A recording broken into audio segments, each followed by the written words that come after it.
Bakit may mga batang entitled? Let's talk about that. Yung mga batang entitled, ito yung mga hindi naturuan ng mga magulang mag-intay. Ang iba kasi pag merong gusto, boom! Bigay agad. Minsan ipang-uutang pa. Mabigyan lang talaga. Alam mo, pag teenager na, Mama, gusto ko nung phone na ganito kasi yung kaklase ko merong ganyan. Uutangin pa talaga ng mga magulang, mabili lang ng cellphone.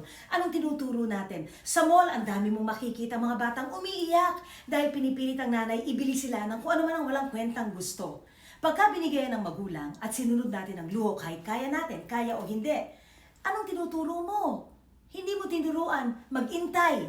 Sana matuturo rin natin yung concept na, anak, pag-ipunan natin. Minsan nga, pati pagdadasal matuturo mo eh. Anak, ipag-pray natin na kumita si mama, magkaroon ng bonus si mama para sa birthday mo o kaya sa Pasko, mabili ko yan. Ganon. Kasi pag sige ka bigay, tapos nagre-reklamo tayo, bakit ganito ang mga bata ngayon? Eh, hindi mo tinuturuan ng responsibility eh. Ang kalat ng kwarto, ng gamit, ng bag, anong gagawin mo? Sige, ikaw ang gagawa. Naku anak, wag na yan. O sige anak, wag ka na tumulong. Si yaya na lang o si mama na lang, baka mapasma ka.